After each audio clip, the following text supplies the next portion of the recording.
नमस्कार जय जगन्नाथ आम चैनल को आपण मानकु बहुत बहुत स्वागत। सांग माने आपण माने जानती सुख एवं दुख एही दुईटी जाक मनुष्यर अविभाज्य अंग अटे।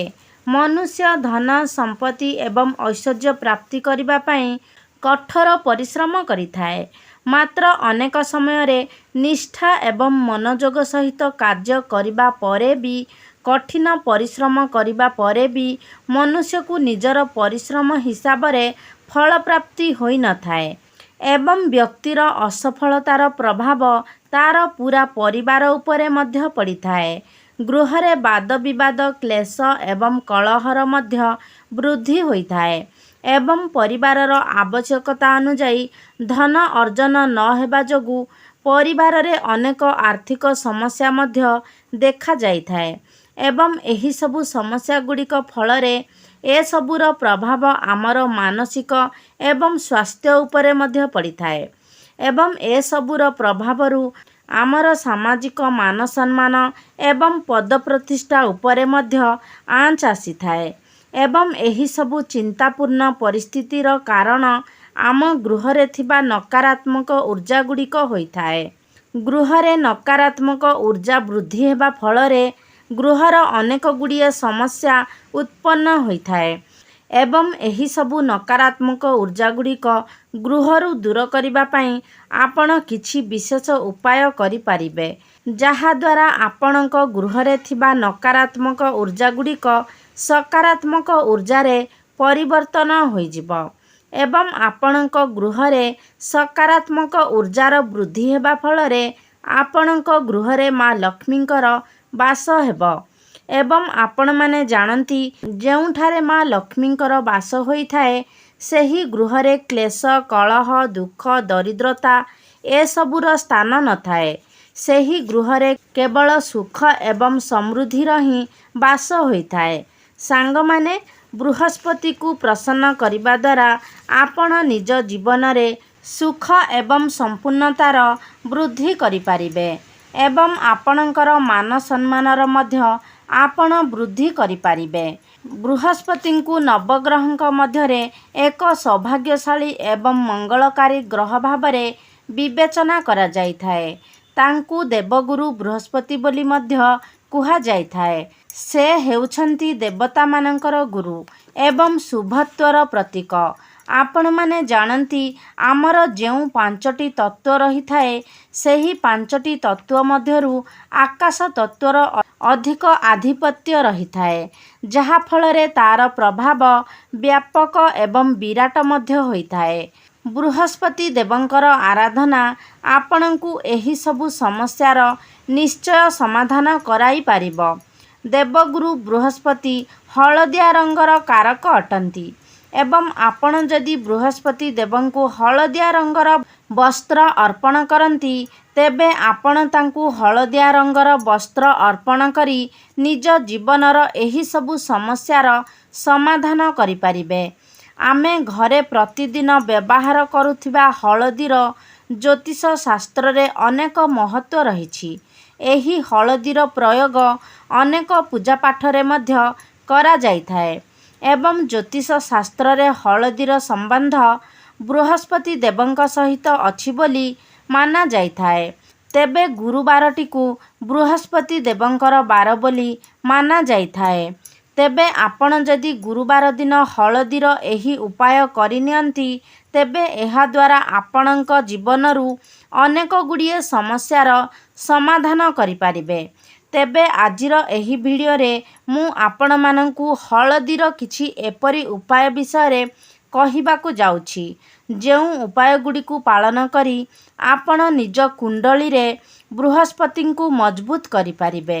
तेबे सांग माने भिडियोटी रे आगकु बढ़िबा पूर्वरु भिडियोटी को लाइक करी चैनलटी को सब्सक्राइब करि दियंतु एवं कमेंट बॉक्स रे जय श्री लक्ष्मी नारायण निश्चय लिखिबे। सांग माने एही गुरुवार दिनटी श्री हरि विष्णु एवं माँ लक्ष्मी को मध्य समर्पित अटे। भगवान श्री विष्णु एही सृष्टिर तारणहर्ता अटंती एवं भगवान विष्णुंकर मध्य ପ୍ରିୟ ରଙ୍ଗ ହୋଇଥାଏ ହଳଦିଆ ରଙ୍ଗ ଏବଂ ଏହି ହଳଦୀଟି ମଧ୍ୟ ଭଗବାନ ବିଷ୍ଣୁଙ୍କର ଅତ୍ୟନ୍ତ ପ୍ରିୟ ଅଟେ। ତେବେ ଭଗବାନ ଶ୍ରୀହରି ବିଷ୍ଣୁଙ୍କୁ ପ୍ରସନ୍ନ କରିବା ପାଇଁ ଆପଣ ଗୁରୁବାର ଦିନ ହଳଦିଆ ରଙ୍ଗର ବସ୍ତ୍ର ପରିଧାନ କରି ଭଗବାନ ଶ୍ରୀହରି ବିଷ୍ଣୁଙ୍କୁ ପୂଜା କରିବା ଉଚିତ ଏବଂ ଭଗବାନ ଶ୍ରୀହରି ବିଷ୍ଣୁଙ୍କ ପୂଜାରେ ଆପଣ ହଳଦୀର ପ୍ରୟୋଗ ନିଶ୍ଚିତ ଭାବରେ କରନ୍ତୁ। ଭଗବାନ ବିଷ୍ଣୁଙ୍କୁ ହଳଦୀର ତିଳକ ଲଗାନ୍ତୁ, ହଳଦିଆ ବସ୍ତ୍ର ପରିଧାନ କରାନ୍ତୁ ଏବଂ ତାଙ୍କୁ ହଳଦିଆ ପୁଷ୍ପ ଏବଂ ହଳଦିଆ ରଙ୍ଗର ଫଳ ମଧ୍ୟ ଅର୍ପଣ କରନ୍ତୁ। ତେବେ ଆପଣମାନେ ଗୋଟିଏ ବିଶେଷ କଥାର ଧ୍ୟାନ ରଖିବେ ଯେ ଆପଣ କେବେ ବି କେବଳ ଭଗବାନ ବିଷ୍ଣୁଙ୍କୁ ଏକା ପୂଜା କରିବେ ନାହିଁ। ଭଗବାନ ଶ୍ରୀହରି ବିଷ୍ଣୁଙ୍କ ସହିତ ମା ଲକ୍ଷ୍ମୀଙ୍କୁ ଏକା ସହିତ ପୂଜା କରିବେ ଏବଂ ଆପଣ ପୂଜା କରିବା ସମୟରେ ନିଜର ବାହୁରେ କିମ୍ବା ନିଜର କଣ୍ଠରେ ହଳଦୀର ଏକ ଟୀକା ନିଶ୍ଚୟ ଲଗାନ୍ତୁ। ଏହା ଆପଣଙ୍କୁ ବୃହସ୍ପତି ଦେବଙ୍କର କୃପା ଦୃଷ୍ଟି ପ୍ରାପ୍ତ କରାଇବା ପାଇଁ ମଧ୍ୟ ସାହାଯ୍ୟ କରିଥାଏ। ଆପଣ ଯଦି ପ୍ରତ୍ୟେକ ଗୁରୁବାର ଦିନ ସ୍ନାନ କରୁଥିବା ଜଳରେ 2 ଚୁଟକି ହଳଦୀ ମିଶାଇ ସ୍ନାନ କରନ୍ତି, ତେବେ ଆପଣଙ୍କର ଯଦି ବିବାହଜନିତ ସମସ୍ୟା ଥାଏ ତାହାର ସମାଧାନ ହୋଇଯାଇଥାଏ। ଏହି ଉପାୟ ଦ୍ୱାରା ଆପଣଙ୍କର ଚାକିରି ଏବଂ ବ୍ୟାପାରରେ ମଧ୍ୟ ଉନ୍ନତି ଏବଂ ବୃଦ୍ଧି ହୋଇଥାଏ। ତେବେ ସ୍ନାନ ପରେ ଆପଣ ପ୍ରତ୍ୟେକ ଦିନ ପ୍ରଥମେ ପ୍ରଭୁ ସୂର୍ଯ୍ୟଦେବଙ୍କୁ ଜଳ ଅର୍ପଣ କରନ୍ତୁ ଏବଂ ସେହି ଜଳରେ 2 ଚୁଟକି ହଳଦୀ ମିଶାଇ ଜଳ ଅର୍ପଣ କରିବା ଦ୍ୱାରା ଆପଣଙ୍କ କୁଣ୍ଡଳୀରେ ବୃହସ୍ପତି ଗ୍ରହ ମଧ୍ୟ ମଜବୁତ ହୋଇଥାନ୍ତି ଏବଂ ଆପଣଙ୍କର ଜୀବନ ମଧ୍ୟ ସୁଖମୟ ହୋଇଥାଏ। ସାଙ୍ଗମାନେ, ଆପଣମାନେ ଜାଣନ୍ତି ଯେ ଗୁରୁବାର ଦିନ ଘରେ ପୋଛା ଲଗାଇବା ଉଚିତ ନୁହେଁ। ମାତ୍ର ଗୁରୁବାର ଦିନ ଆପଣ ଘରେ ଝାଡ଼ୁ କରିସାରିବା ପରେ କିଛି ପାଣିରେ କିଛି ହଳଦୀ ମିଶାଇ ଯଦି ଘର ସାରା ଛିଞ୍ଚନ୍ତି, ତେବେ ଏହି ଉପାୟ ଦ୍ୱାରା ଆପଣଙ୍କର ଗୃହ ଶୁଦ୍ଧ ଏବଂ ପବିତ୍ର ହୋଇଥାଏ। ଆପଣ ପ୍ରତ୍ୟେକ ଦିନ ଲକ୍ଷ୍ମୀ ନାରାୟଣଙ୍କ ପୂଜା କରିସାରିବା ପରେ ହଳଦୀ ଏବଂ ଚନ୍ଦନର ଟୀକା ନିଜ ମଥାରେ ଏବଂ କଣ୍ଠରେ ଲଗାନ୍ତୁ। ଏପରି କରିବା ଦ୍ୱାରା ଆପଣଙ୍କୁ ପ୍ରତ୍ୟେକ କାର୍ଯ୍ୟରେ ସଫଳତା ପ୍ରାପ୍ତ ହୋଇଥାଏ। ଧନ ପ୍ରାପ୍ତି ପାଇଁ ଆପଣ ପ୍ରତ୍ୟେକ ଗୁରୁବାର ଦିନ ପ୍ରଭୁ ଶ୍ରୀହରି ବିଷ୍ଣୁଙ୍କର ପୂଜା କରିବା ସମୟରେ ନିଜ ହାତରେ ହଳଦୀ ଏବଂ ଅକ୍ଷତ ରଖି ବିଷ୍ଣୁ ସହସ୍ର ନାମର ପାଠ କରନ୍ତୁ ଏବଂ ଯେତେବେଳେ ଆପଣ ବିଷ୍ଣୁ ସହସ୍ର ନାମର ପାଠ କରୁଛନ୍ତି, ସେତେବେଳେ ଈଶ୍ୱରଙ୍କ ପ୍ରତି ନିଜକୁ ସମ୍ପୂର୍ଣ୍ଣ ରୂପରେ ସମର୍ପଣ କରନ୍ତୁ ଏବଂ ଈଶ୍ୱରଙ୍କ ପ୍ରତି ମନରେ 100% ବିଶ୍ୱାସ ଏବଂ ଶ୍ରଦ୍ଧା ରଖି ଏହି ଉପାୟ କରିବା ଦ୍ୱାରା ଆପଣଙ୍କର ଆର୍ଥିକ ସମସ୍ୟା, ଆର୍ଥିକ ସଙ୍କଟ ନିଶ୍ଚୟ ଭାବରେ ଦୂର ହୋଇଥାଏ। ଆପଣଙ୍କୁ ଧନ ପ୍ରାପ୍ତି ହୋଇଥାଏ ଏବଂ ଆପଣଙ୍କ ଦାରିଦ୍ରତା ମଧ୍ୟ ସବୁଦିନ ପାଇଁ ଦୂରେଇ ଯାଇଥାଏ। ଯଦି ଆପଣଙ୍କ ଗୃହରେ କୌଣସି ବାସ୍ତୁଦୋଷ ରହିଥାଏ, ତେବେ ପ୍ରତ୍ୟେକ ଗୁରୁବାର ଦିନ ଆପଣଙ୍କ ଗୃହର ପ୍ରତ୍ୟେକ କୋଣରେ କିଛି କିଛି ହଳଦୀ ଛିଞ୍ଚି ଦିଅନ୍ତୁ। ଏପରି କରିବା ଦ୍ୱାରା ଆପଣଙ୍କ ଗୃହରେ ଥିବା ବାସ୍ତୁଦୋଷ ଗୁଡ଼ିକ ଦୂର ହୋଇଯାଇଥାଏ। ଏହା ବ୍ୟତୀତ ଆପଣମାନେ ପ୍ରତ୍ୟେକ ଗୁରୁବାର ଦିନ ହଳଦୀ ଏବଂ ଚାଉଳରେ ଅଳ୍ପ କିଛି ପାଣି ମିଶାଇ ତାକୁ ଗୋଳାଇ ଦିଅନ୍ତୁ। ତାପରେ ଆପଣ ନିଜର ମୁଖ୍ୟ ଦ୍ୱାରରେ ବାହାର ପଟୁ ସେହି ହଳଦୀ ଏବଂ ଚାଉଳର ମିଶ୍ରଣରେ ଏକ ସ୍ୱସ୍ତିକ ବନାନ୍ତୁ। ଜ୍ୟୋତିଷ ଶାସ୍ତ୍ରରେ ଏହି ମାଙ୍ଗଳିକ ଚିହ୍ନକୁ ପ୍ରତିଷ୍ଠା, ମାନସମ୍ମାନ, ସମ୍ପନ୍ନତା ଏବଂ ପ୍ରଗତିର ପ୍ରତୀକ ମାନାଯାଇଥାଏ। ଏହା ଆପଣଙ୍କ ଗୃହକୁ ଆସୁଥିବା ସମସ୍ତ ନକାରାତ୍ମକ ଶକ୍ତିଗୁଡ଼ିକୁ ନିଜ ଭିତରକୁ ଶୋଷି ନେଇଥାଏ ଏବଂ ଆପଣଙ୍କ ଗୃହ ମଧ୍ୟକୁ ଏହାକୁ ପ୍ରବେଶ କରିବାକୁ ଦେଇନଥାଏ। ସ୍ୱସ୍ତିକର ପ୍ରୟୋଗ ଦ୍ୱାରା ଆପଣ ଧନ ବୃଦ୍ଧି, ଗୃହ ଶାନ୍ତି, ବାସ୍ତୁଦୋଷ ନିବାରଣ ଏବଂ ଚିନ୍ତାରୁ ମଧ୍ୟ ମୁକ୍ତି ମିଳିଥାଏ। ସାଙ୍ଗମାନେ, ଅନେକ ବ୍ୟକ୍ତିଙ୍କ ଜୀବନରେ ବିବାହ ସମ୍ବନ୍ଧିତ ଅନେକ ସମସ୍ୟା ଆସିଥାଏ। ବେଳେବେଳେ କିଛି ଛୋଟ କିମ୍ବା ବଡ଼ କାରଣ ଯୋଗୁଁ ଆପଣଙ୍କ ଜୀବନରେ ବିବାହକୁ ନେଇ ଅନେକ ସମସ୍ୟା ଆସିଥାଏ। ବିବାହରେ ଅନେକ ବିଳମ୍ବ ହୋଇଥାଏ। ଏପରି ପରିସ୍ଥିତିରେ ଯଦି ଆପଣ ତୁଳସୀ ପତ୍ରରେ ହଳଦୀ ଲଗାଇ ଭଗବାନ ବିଷ୍ଣୁଙ୍କର ଚରଣରେ ଅର୍ପଣ କରନ୍ତି ଏବଂ ନିଜର ବିବାହ ସମ୍ବନ୍ଧିତ ସମସ୍ୟା ବିଷୟରେ ଜଣାନ୍ତି, ତେବେ ଆପଣଙ୍କର ସବୁ ସମସ୍ୟା ଖୁବ୍ ଶୀଘ୍ର ଦୂର ହୋଇଯାଇଥାଏ ଏବଂ ଆପଣଙ୍କର ବିବାହ ଯୋଗ ମଧ୍ୟ ଖୋଲି ଯାଇଥାଏ। ତେବେ ଆପଣ ଯେଉଁ ତୁଳସୀ ପତ୍ର ଏବଂ ହଳଦୀକୁ ଭଗବାନଙ୍କର ଚରଣରେ ଅର୍ପଣ କରିଥିବେ, ତା ପରଦିନ ସେହି ତୁଳସୀ ପତ୍ରକୁ ନେଇ ଆପଣ କୌଣସି ଫୁଲ ଗଛ ମୂଳରେ ମାଟିରେ ପୋତି ଦିଅନ୍ତୁ। ତେବେ ସାଙ୍ଗମାନେ, ଆପଣ ନିଜ କୁଣ୍ଡଳୀରେ ଗୁରୁ ଗ୍ରହଙ୍କୁ ମଜବୁତ କରିବା ପାଇଁ ଏବଂ ଭଗବାନ ବିଷ୍ଣୁ ଏବଂ ମା ଲକ୍ଷ୍ମୀଙ୍କର କୃପା ପ୍ରାପ୍ତି କରିବା ପାଇଁ ଗୁରୁବାର ଦିନ କିଛି କାର୍ଯ୍ୟରେ ନିବୃତ୍ତ ରହିବା ଉଚିତ। ଆପଣ ଯଦି ଗୁରୁବାର ଦିନ ଏହି କାର୍ଯ୍ୟଗୁଡ଼ିକ କରନ୍ତି, ତେବେ ଆପଣଙ୍କୁ ଭଗବାନ ବିଷ୍ଣୁ ଏବଂ ମା ଲକ୍ଷ୍ମୀଙ୍କର କୋପ ଦୃଷ୍ଟିର ଶିକାର ହେବାକୁ ପଡ଼ିଥାଏ। ଏହା ସହିତ ଆପଣଙ୍କ କୁଣ୍ଡଳୀରେ ଗୁରୁ ଗ୍ରହ ମଧ୍ୟ ଦୁର୍ବଳ ହୋଇଥାନ୍ତି। ତେଣୁ ଭୁଲରେ ବି ଆପଣ ଗୁରୁବାର ଦିନ ଏହି କାର୍ଯ୍ୟଗୁଡ଼ିକ ନ କରିବା ଉଚିତ।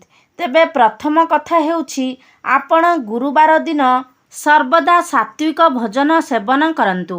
ଗୁରୁବାର ଦିନ ମାଛ, ମାଂସ କିମ୍ବା ମଦ୍ୟପାନ ଠାରୁ ଦୂରେଇ ରୁହନ୍ତୁ। ଗୁରୁବାର ଦିନ ହଳଦିଆ ରଙ୍ଗର ବସ୍ତ୍ର ପିନ୍ଧିବାକୁ ଅତ୍ୟନ୍ତ ଶୁଭ ବୋଲି ମାନାଯାଇଥାଏ। ମାତ୍ର ଆପଣ ଗୁରୁବାର ଦିନ ଧଳା, କଳା କିମ୍ବା ନୀଳ ରଙ୍ଗର ବସ୍ତ୍ର ପରିଧାନ କରନ୍ତୁ ନାହିଁ। ଯଦି ଆପଣଙ୍କ ଜୀବନରେ ଦାମ୍ପତ୍ୟ ସମସ୍ୟା ରହିଥାଏ, ତେବେ ଗୁରୁବାର ଦିନ ଆପଣ ଲାଲ ରଙ୍ଗର ବସ୍ତ୍ର ମଧ୍ୟ ପରିଧାନ କରନ୍ତୁ ନାହିଁ, କାରଣ ଏହି ଲାଲ ରଙ୍ଗଟି କ୍ରୋଧକୁ ଉତ୍ତେଜିତ କରିଥାଏ। ତେଣୁ ଆପଣ ଗୁରୁବାର ଦିନ ଲାଲ ରଙ୍ଗର ବସ୍ତ୍ର ମଧ୍ୟ ପରିଧାନ କରନ୍ତୁ ନାହିଁ। ଗୁରୁବାର ଦିନ ଆପଣ କାହାକୁ ପଇସା ଉଧାର ଦିଅନ୍ତୁ ନାହିଁ। ଯେତେ ଦୂର ସମ୍ଭବ ଆପଣ ଗୁରୁବାର ଦିନ ପଇସା ଦିଆନିଆ ଠାରୁ ଦୂରେଇ ରୁହନ୍ତୁ। ଏବଂ ଗୁରୁବାର ଦିନ ଆପଣ ସନ୍ଧ୍ୟା ସମୟରେ ଯେତେବେଳେ ଦୀପ ଜାଳୁଛନ୍ତି, ସେହି ଦୀପରେ ଆପଣ 2ଟି ଲବଙ୍ଗ ପକାଇ ଦୀପ ଜାଳନ୍ତୁ। ଏହା ଆପଣଙ୍କୁ ଅଧିକ ଶୁଭ ଫଳ ପ୍ରଦାନ କରିଥାଏ। ଆପଣ ଯଦି ଗୁରୁବାର ଦିନ ହଳଦୀର ଦାନ କରନ୍ତି, ତେବେ ଆପଣଙ୍କର ସ୍ୱାସ୍ଥ୍ୟ ସମ୍ବନ୍ଧିତ ସମସ୍ୟାଗୁଡ଼ିକ ଦୂର ହୋଇଯାଇଥାଏ। ସାଙ୍ଗମାନେ, ଯଦି ଆପଣଙ୍କୁ ସମସ୍ତଙ୍କ ଠାରୁ ଧୋକା ମିଳୁଛି, ଆପଣଙ୍କୁ ଆପଣଙ୍କ ଚତୁର୍ଦିଗରେ କେବଳ ସମସ୍ୟା ହିଁ ଦେଖାଯାଉଛି ଏବଂ ଜୀବନଟା ଯେମିତି ସମସ୍ୟାଗ୍ରସ୍ତ ଭଳି ମନେ ହେଉଛି, ତେବେ ଏପରି ପରିସ୍ଥିତିରେ ଆପଣ ପ୍ରତ୍ୟେକ ଗୁରୁବାର ଦିନ ଶ୍ରୀହରି ବିଷ୍ଣୁଙ୍କୁ ହଳଦୀର ତିଳକ ଲଗାନ୍ତୁ ଏବଂ ଓମ୍ କ୍ଳିଂ ବୃହସ୍ପତେ ନମଃ ଏହି ମନ୍ତ୍ରକୁ କମ୍ ସେ କମ୍ 108 ଥର ଜପ କରନ୍ତୁ। ବିଶ୍ୱାସ କରନ୍ତୁ, ଏହି ଉପାୟଟି କରିବା ଦ୍ୱାରା ଆପଣଙ୍କର ଶୋଇ ରହିଥିବା ଭାଗ୍ୟ ମଧ୍ୟ ଜାଗ୍ରତ ହୋଇଯାଇଥାଏ। ଆପଣ ଗୁରୁବାର ଦିନ ଯଦି ଗୋଟିଏ ହଳଦୀ ଗଣ୍ଠିକୁ ନିଜର ଗଳାରେ କିମ୍ବା ବାହୁରେ ବାନ୍ଧନ୍ତି, ତେବେ ଏହା ହଳଦିଆ ପୋଖରାଜ ଭଳି କାମ କରିଥାଏ। ଏହା ଆପଣଙ୍କ କୁଣ୍ଡଳୀରେ ଗୁରୁ ଗ୍ରହଙ୍କୁ ମଜବୁତ ବନାଇଥାଏ। ସାଙ୍ଗମାନେ, ଆଜିର ଯୁଗରେ ପର୍ଯ୍ୟାପ୍ତ ଧନ ବିନା ଆମେ ଜୀବନଯାପନ କରିବା ଅସମ୍ଭବ ଅଟେ। ତେବେ ଆମେ ଅନେକ ପରିସ୍ଥିତିରେ ଅନେକ ପରିଶ୍ରମ କରିବା ସତ୍ତ୍ୱେ ମଧ୍ୟ ଆମକୁ ପର୍ଯ୍ୟାପ୍ତ ଧନର ପ୍ରାପ୍ତି ହୋଇନଥାଏ। ତେବେ ଏହି ପରିସ୍ଥିତିରେ ଆପଣ ଗୁରୁବାର ଦିନ ନାଲି ଏବଂ ହଳଦିଆ ରଙ୍ଗର ସୂତାରେ ଆପଣ ଗୋଟେ ହଳଦୀ ଗଣ୍ଠିକୁ ବାନ୍ଧି ଦିଅନ୍ତୁ ଏବଂ ତାକୁ ଭଗବାନ ଶ୍ରୀହରି ବିଷ୍ଣୁଙ୍କ ଚରଣରେ ଅର୍ପଣ କରି ନିଜର ଧନଜନିତ ସମସ୍ୟାକୁ ଦୂର କରିବା ପାଇଁ ପ୍ରଭୁଙ୍କ ନିକଟରେ ପ୍ରାର୍ଥନା କରନ୍ତୁ। ତାପରେ ଆପଣ ସେହି ସୂତା ଏବଂ ହଳଦୀ ଗଣ୍ଠିକୁ ନିଜର କାର୍ଯ୍ୟକ୍ଷେତ୍ରରେ କିମ୍ବା ନିଜ ଘରେ ଧନ ରଖୁଥିବା ସ୍ଥାନରେ ରଖି ଦିଅନ୍ତୁ। ଏପରି କରିବା ଦ୍ୱାରା ମଧ୍ୟ ଆପଣଙ୍କର ଆର୍ଥିକ ସମସ୍ୟା ଦୂର ହୋଇଯାଇଥାଏ।